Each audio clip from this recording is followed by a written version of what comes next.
Minette's Feast. The delicious story of Julia Child and her cat.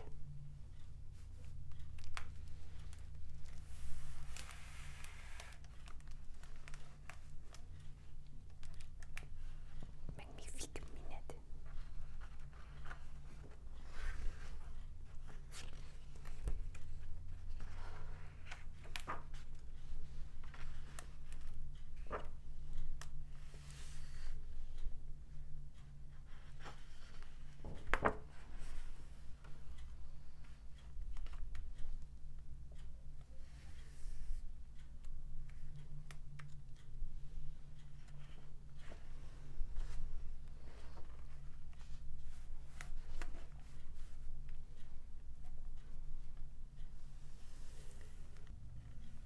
Minette Mimosa McWilliams' Child was a very lucky cat, perhaps the luckiest cat in all of Paris.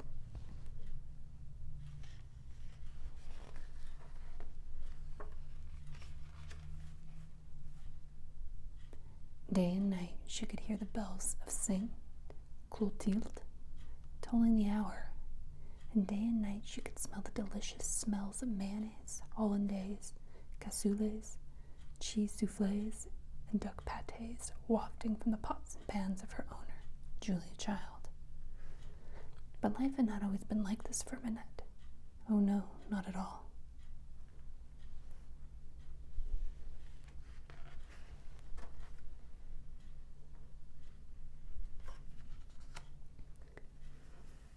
Several years earlier, Julia Child had moved to Paris with her husband Paul. They had no children, nor did they have any pets, but they had each other. Every weekend, arm in arm, they wandered down the cobblestone streets, poking into little shops and peeking into hidden courtyards. And every time they went out for a walk, they enjoyed a fine, fine meal.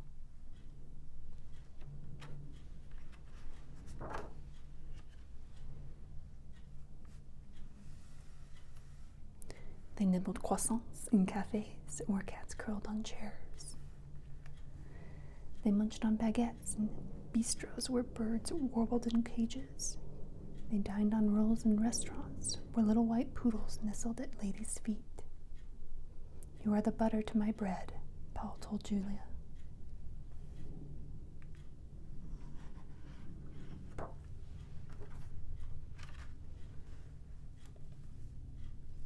Paul and Julia's apartment was dark and so cold in the winter that they had to wear coats in the living room. There were birds on the windowsill and mice in the walls. The kitchen was up a narrow flight of stairs and there was no refrigerator, only an ice box. But this was home, and Julia and Paul warmed it with family and friends. There was only one thing missing.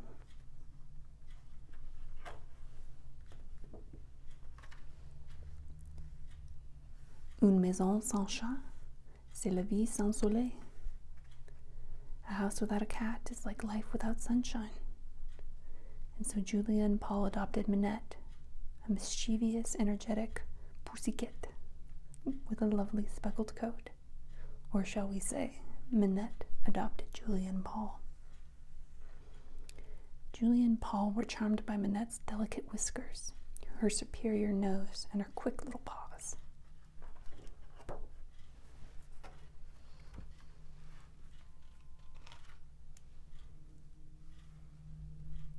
Here was a cat who thoroughly enjoyed life's many pleasures: long naps, soft laps, and of course, lunch. But for Minette, no ordinary meal would do. Like any self-respecting French cat, Minette wouldn't dream of eating food out of a can. What a thrill to pounce on an unsuspecting bird. How delightful the crunch of fresh-caught mouse, devoured on the living room rug.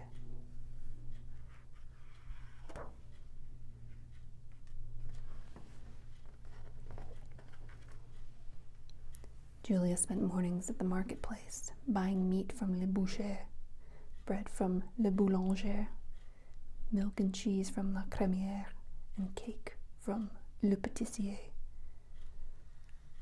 Afterward, she'd make a splendid lunch for herself and Paul and offer Minette the leftovers. Minette might even take a nibble, but of course mouse and bird were much preferred. Sometimes the nice old fish lady at the marketplace gave Julia luscious fish heads for Minette. Julia would cook them up in a pot. Perhaps she'd add a dollop of scrumptious chicken liver custard.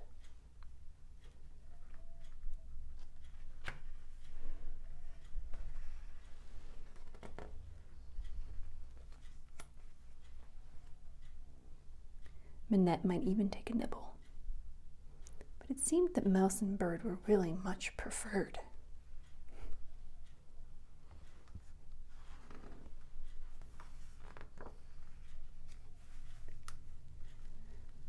Julia was determined to improve her cooking, so she went to the marketplace for advice. At the vegetable stand, an old lady showed her how to tell a good potato from a bad one. At the supply store, Julia bought enough knives to fill a pirate ship. She carted home a giant cookbook, and she even learned how to stir 2 pots at the same time. Minette was not impressed. And so Julia signed up for classes at the Cordon Bleu, the famous cooking school. When Chef Bunard, the teacher, taught her to slice and dice, mince and chop, she paid close attention.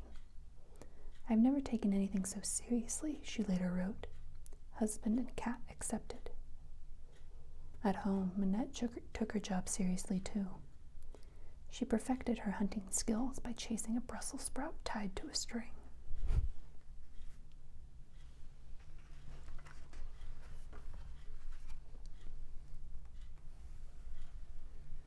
As the months passed, Julia became quite the gourmet cook. She baked and blanched, blended and boiled, drained and dried, dusted and fried. She floured and flipped, pitted and plucked, rinsed and roasted, sizzled and skimmed. And when she wasn't trimming, toasting, or topping, she was washing, whipping, and whisking. At Julia's feet, Minette purred with contentment. The smells were heavenly, the taste delightful. Still, there was a mouse.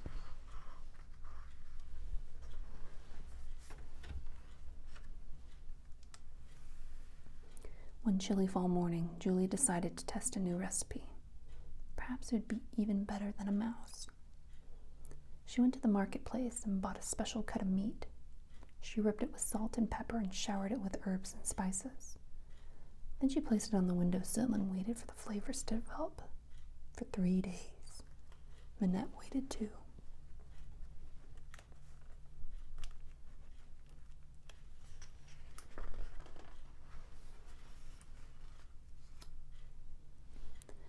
Finally, the meat was ready to cook. Julia eased it into a pan, tucked some vegetables around it, and popped the pan in the oven. The meat bubbled and spat. When it was done, Julia proudly carried the platter to the table. Ooh la la, magnifique.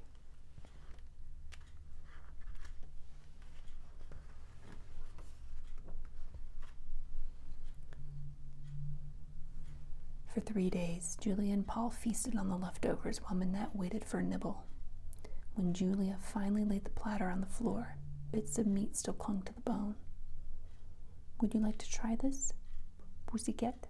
said Julia. Minette crept up to the platter. She sniffed, she twitched, and then she pounced. Ooh la la, magnifique. Minette attacked the bone, gnawing it and chewing it and rolling it around the floor. She frisked and flounced, darted and batted. She tiptoed and hopped, danced and pranced. She jumped and rolled, curled and stretched, raced and ran, gurgled and purred. And then she licked herself all over and took a nice long nap.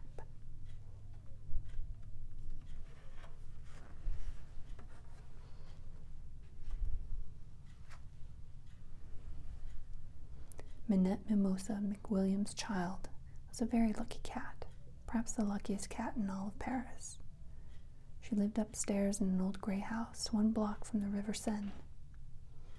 Day and night she could hear the bells of St. Clotilde tolling the hour, and day and night she could smell the delicious smells of mayonnaise, hollandaise, cassoulet, cheese soufflé, and duck pate wafting from the pots and pans of her owner, Julia Child. Bon appetit, Minette.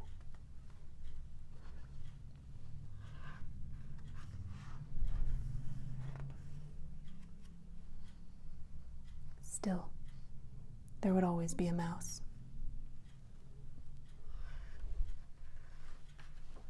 The mouse is eating cheese. Are